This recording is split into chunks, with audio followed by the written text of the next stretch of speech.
It started out as a quiet discussion within the gates of Kensington Palace, which courtiers swiftly suppressed after aides attempted to minimize it. However, Princess Catherine's expression as she left that private encounter music conveyed everything the palace was unable to. There was an issue, and Charlotte was a part of it. What was initially written off as a rumor quickly became a royal firestorm, which the same people who battled to defend it now attest to. Music. Don't forget to subscribe so you don't miss any updates before we get deeper into what this actually means for the royal family.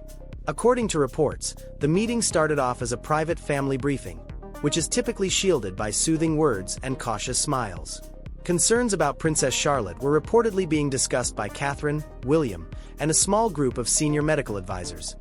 The topic was so sensitive that even experienced aides kept their voices down. Whispers from the palace, however, claimed that the discussion did not last long. What at first seemed to be a protective conversation about a young princess turned into something far more serious, historic, and hazardous for the crown's future. According to insiders, there was cause for concern about Charlotte, but it turned into a barrier, a tactic to divert attention from the more serious crisis surrounding King Charles. Employees were allegedly instructed behind closed doors not to write anything superfluous. No negligent messages. No informal briefings. Music. No sentimental appeals that might be repeated at the wrong moment by the wrong person. According to people who are familiar with palace procedure, the degree of quiet was not typical of music, family privacy. It was managing a crisis. And Catherine sensed it even before the words were spoken. It is said that she was shaken, pale, and tense when she left the room. She saw the significance of the change in tone for William, not just because she was a mother concerned for her daughter. The guy next to her was no longer simply the Prince of Wales, a husband, or a parent. He was being discreetly positioned as the monarchy's emergency cornerstone. Those close to the Wales household felt that William's later act of consoling Charlotte carried two weights at once. The silent fear of an heir recognizing that his father's rule may have reached its most precarious point, and the love of a father shielding his child, music. Then followed the whispers that nobody in the palace wanted to be heard too loudly. According to reports, King Charles's health had suddenly deteriorated. Advisors were debating whether the transfer of active royal authority was necessary. Additionally, the first indications of an emergency regent order started circulating through private channels somewhere within the company's hierarchy, making an irreversible connection between William's future and a hospital dash. However, the terrifying reality involved more than just Charlotte's health. It also had to do with music and a long-forgotten royal legacy. The monarchy's regular machinery had become strangely silent by midnight. Not a big announcement. Music. No generalizations. King Charles was supposedly transported under tight discretion while the passageways were sealed, calls were redirected, and a convoy was driven. There was no typical royal privacy in the hush that ensued. It felt colder, heavier, almost practiced, as if the palace had switched to a mode only used when the crown itself was in jeopardy. According to reports, music, King Charles experienced an unexpected health incident that personnel first attempted to characterize as cautious. However, the response within the royal offices revealed a different music narrative. The calls were rerouted. Briefings were suspended. Senior employees were allegedly cautioned not to speak to the media, not even through the customary soft channels, and aides who often moved with calm confidence were abruptly relocated. What had started out as worry about Charlotte, William, and Catherine suddenly seemed to be linked to a much bigger shudder. One in which music penetrated the monarchy's constitutional core. The red box, that potent representation of state documents, royal duty, and sovereign obligation, was at the heart of it all. Behind closed doors, the question was no longer just whether Charles would make a full recovery. Music. The question was whether he could carry out important tasks continuously. Music. Who would get the papers if he couldn't? Who would take the critical calls? Who would prevent uncertainty from taking the throne? According to insiders, William was contacted by a number of senior household members. This information caused a subtle music shock within the palace as it implied that the succession machinery was already in motion. This coronation took place in private. It was not a festive occasion. It was the kind of somber preparation that occurs when music is thrust into a family by history before anyone is emotionally prepared. Music. In that lengthy private evening, Catherine, still bearing the weight of the previous encounter, became William's pillar of support. She was not there to give orders. She was there to keep him steady, to remind him that the job that was coming up was one of sacrifice rather than desire. However, in other places, the delay in alerting Camilla's household was said to have deeply unsettled many, particularly musicians, who thought that being near to the king meant having automatic control over all emergency decisions. The phrase thereafter started to emerge, first quietly, then loudly enough to disturb all the music factions within the company. Regent alone. Even if it was only a whisper, it had the potential to alter the atmosphere of the entire palace, even when it was not confirmed in public. Music. The old balance of power was already disintegrating since William was being ready to act independently. However, the subsequent events transformed a medical emergency into a constitutional earthquake. The destiny of the monarchy was purportedly rewritten in a locked folder with music, in a language that would have silenced an entire room. William would act on his own if the king were unable to. The words fell like thunder, even if they weren't loud. According to insiders, the emergency decree was prepared ahead of time as the kind of backup plan that no royal household ever wishes to deploy, rather than being produced in a panic. It wasn't offered as an act of abdication. It wasn't dressed up as a formal event. It was something more brutal, sharper, and harsher. Music. A safeguard for the throne in the event that King Charles's health unexpectedly put the monarchy in jeopardy. According to reports, the document concentrated on military authority, Privy Council coordination, continuity, state files, and permissions that could not wait while the nation awaited assurances. Each line appeared to be intended to address a single, horrifying query. What happens if a king continues to rule but is unable to fulfill the active responsibilities of his position? Whispers in the palace said that William, not a committee, was the solution. It's not a shared family structure. Not a small group of advisors, music, vying for power behind closed doors. Just William. The shocker was that, in other words, music transformed the mood from worry to subdued terror. Because all informal power channels start to lose oxygen when authority is drawn so neatly. According to reports, the edict put William immediately in charge, making him the institution's constitutional anchor while his father's health was still unknown, rather than just the air waiting in the wings. The style of the phrase was said to have been influenced by Princess Anne. Its harsh devotion to one principle, the firm before the family, and its unwillingness to yield to sentiment are both evident in music.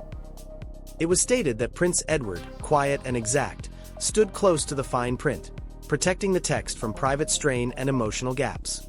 Collectively, they stood for the former royal discipline. The idea that structure, rather than affection, is how monarchy endures. And Camilla's group was apparently taken aback by such structure.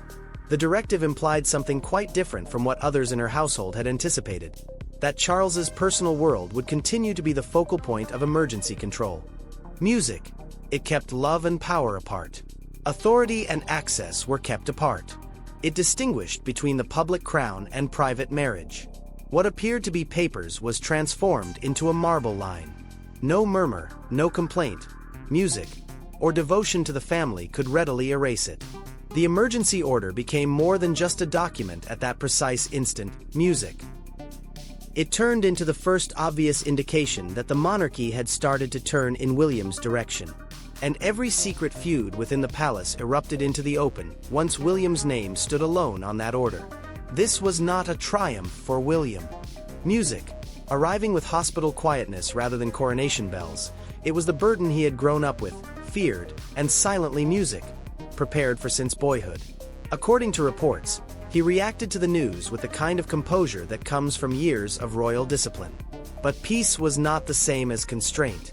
Before the country was even informed that the monarchy was on the verge of collapse, an heir abruptly drew music toward the brink of history, a son confronting his father's weakness, and a husband bearing his wife's anxieties.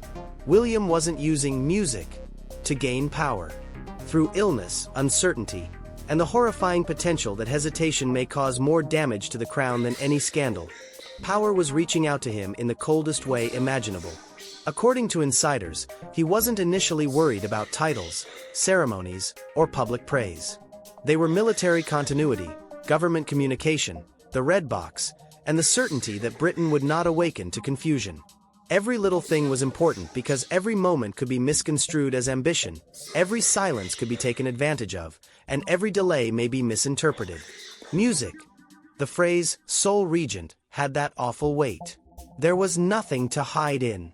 Critics of music might label William's strong stance as hunger. He may be accused of weakness if he took a step back as well. And according to reports, Catherine, standing next to him, became the subdued force that prevented the moment from engulfing him. In the language of family rather than politics, she reminded him that this was about safeguarding a future that belonged to George, Charlotte, and Louis just as much as it did to the institution itself, not about controlling a weak king's rule. William wasn't being expected to act as king. Therefore, her strength was important. They were asking him to put up with it before its time. According to palace rumors, he therefore went to Princess Anne and Prince Edward, the elderly guard who realized that discipline, not drama, is how monarchy endures, rather than the noisiest courtiers, and brought her unwavering sense of duty.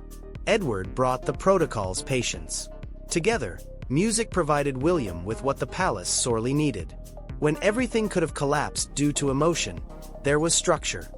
Music. William apparently had a brutally clear understanding of the danger behind closed doors. A vacuum would not stay vacant. Rival voices, personal ambitions, domestic pressure, and public conjecture would all be invited. Because the crown seldom waits for preparedness, he took on the load of music, rather than because he was prepared in his heart. Occasionally, it necessitates mending after obedience.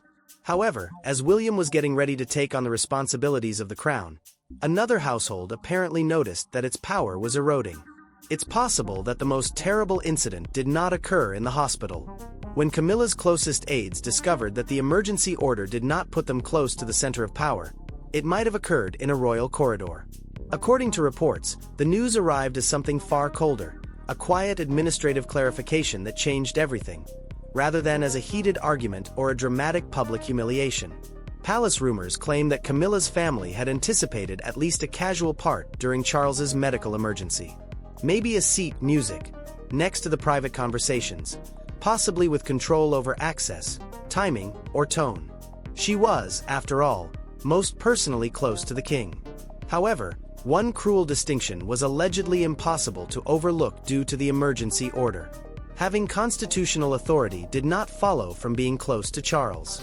That insight hit like a block of ice. Even though it was still protected from public confirmation, William's status as the only regent music changed the entire equilibrium of the palace overnight. Private household channels that had previously exerted influence now appeared brittle. The channels for briefings narrowed. Lines of approval traveled in William's direction. According to reports, confidential correspondence, staff instructions, and guest lists were examined with a new discipline that excluded sentimental assertions and outdated presumptions. Princess Anne's presence became devastatingly symbolic in that constricting atmosphere. She was a symbol of order rather than comfort. She stood for the crown over all internal factions attempting to hold on to power, duty over sentiment, and protocol over personal suffering. That might have felt more like a warning to Camilla's circle than a change. The public witnessed composed language, cautious remarks, music, and the well-known assurance that the royal family would stay together. However, insiders whispered that the real drama was taking place behind closed doors. Music, where authority was being surgically removed from access. The fact that Camilla was not being humiliated in public made the situation much more terrifying. There was no explosive declaration, no balcony scene, and no obvious rupture that the cameras could record. Rather, music is said to have presented her with something more subdued and unpleasant. The boundaries of her authority at the most critical juncture for the monarchy. A door had been opened by the king's illness, but it was William who was being led through it, accompanied by Anne's unwavering resolve, Catherine's steadfastness, and Edward's music, meticulous grasp of etiquette. It now appeared to be a constitutional wall instead of a home arrangement. Everyone inside the palace realized that the old roots of influence were being cut off one by one as soon as that wall arose. However, the real counterattack came through paperwork, obstacles, and names subtly removed from the chain of command rather than through speeches or headlines. A throne was not necessary for Princess Anne to turn the crisis around. Palace rumors claim that all she needed was a list, a legal briefing, and unwavering discipline to seal every gap before anyone could take advantage of it. According to reports, and moved with the kind of merciless calm that has long made her one of the royal machine's most feared music forces. She didn't seek attention, didn't require praise, and didn't require a public title to demonstrate her authority. Procedure was her tool. The silent machinery of the palace served as her battlefield. Additionally, insiders claim that and initiated what some started referring to as the Regency firewall. A stringent internal procedure intended to shield the temporary chain of command from misunderstandings, lobbying, and emotional meddling, as soon as William's emergency authority became susceptible to pressure. Although it didn't seem dramatic at first, it was terrible behind closed doors. Lists of access were examined. Music, routes for briefings were restricted. Staff duties were discreetly examined. With frigid precision, approval channels were rerouted. It was an easy goal. Before William's administration could stabilize the country, there would be no rival court, conflicting messages, and no rumored version of events leaking into the media. Controlling who could talk, who could brief, and music, who could transmit private information from one family to another was Anne's first documented action. That alone altered the mood. Aides that previously had unrestricted access to secret channels for the movement of music found those channels suddenly restricted. Some were subtly moved music away from Regency-related issues rather than being fired or publicly humiliated, which in palace parlance can have an even greater impact than an official dismissal. Prince Edward played a more subdued but equally important role. It is said that he was drawn to the fine text, ensuring that personal pleadings, family loyalty, or nebulous emotive claims could not sway the emergency order. The line that William now had to uphold was guarded by Anne and Edward. The red box, which was now a symbol of legality itself rather than merely a container for state music papers, stood in the middle of it all. It was a symbol of continuity. It was a symbol of duty. At a time when the nation needed clarity, it symbolized the crown's refusal to engage in family negotiations. William's power was strengthened by stillness, discipline, and the support of royals who recognized that sometimes the toughest type of self-control is necessary for survival: music. Without a single public conflict, the palace had been transformed by the time the Regency firewall was completely operational. No opposing center of gravity, no emotional haggling, and no pandemonium. Every personal goal had to wait outside the door, with the exception of the crown, which was shielded by protocol. The country was only given access to the tiniest portion of the facts while the palace tightened its hold. Music. The official words were polished, cautious, and almost unbearably composed. However, royal observers realized something much more significant had already occurred behind each softened statement. According to reports, the palace statement was intended to accomplish two goals simultaneously: reassure the country while disclosing very little. It mentioned music, continuity, family support, medical caution, and keeping a close eye on the king. However, it sidestepped the one subject that is currently raging in private royal circles: William's increased involvement in the crown's apparatus and the purported emergency order. The language sounded stable to the general people. It seemed weighted to seasoned royal watchers. There seemed to be a pause in every sentence: music. There was no precise timetable for Charles's return to full responsibilities, no thorough justification for the hospital dash, and, above all, no categorical denial that William had been elevated to a position of more active power. Then came the expression that transformed muted distrust music into frank examination. After conferring with the Prince of Wales, these few words, music, turned into a lightning rod.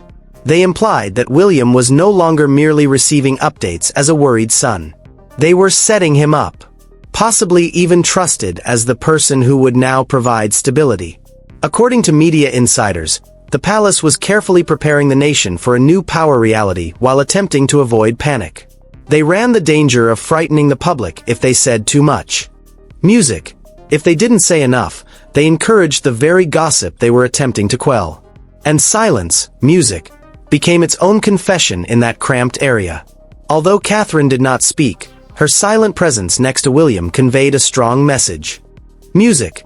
At the precise moment when the monarchy required a serene center, it signaled harmony inside the Wales home. The fact that Anne and Edward remained almost undetectable only fueled rumors that the most crucial work was taking place in rooms far from cameras, where authority, papers, and access were strictly regulated. Camilla maintained her composure in public music. However, there were rumors that the emotional music cost was enormous behind the scenes. Because the change that had already begun could not be concealed by quiet words. The palace wanted the country to think that Charles was getting better. The crown held solid, and the family was united. Beneath that cautious perception, however, was a more acute potential. Music. Charles remained in power. However, it's possible that William was now bearing the functional burden of kingship. Not in joy or victory, but in the shadow of sickness, obligation, and a quiet too controlled to be accidental. However, one thing became more apparent the longer the quiet, music, lasted. Britain now saw a regent in waiting rather than just a king recovering.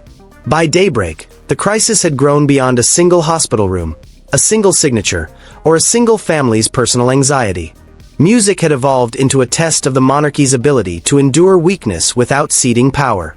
According to reports, everyone inside the royal apparatus realized that something irreversible had happened by the time the palace settled into its chilly morning calm. Charles held the throne. That was unchanged.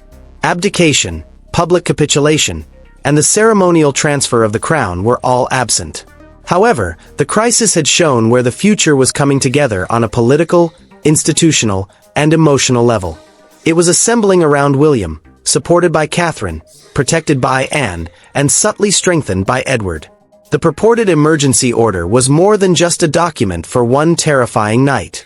Once the monarchy had witnessed William fill the void left by his father's frailty, it became a symbol of change. Music. Painful and reluctant yet unforgettable. Music. He didn't get crowned. He wasn't having fun. He wasn't saying he had won. In the most difficult circumstances, music, he was bearing the first real burden of kingship, when every choice may be assessed as either loyalty or ambition, bravery or overreach. And that's why music was so important to Catherine's job. Although the law could uphold William's authority, it was insufficient to soothe a distressed family or comfort an anxious country. He craved stability. Music.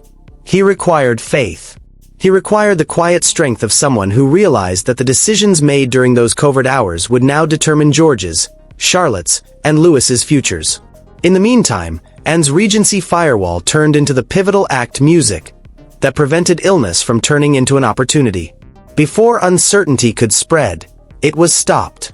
It prevented private interests from transforming a medical emergency into a power war.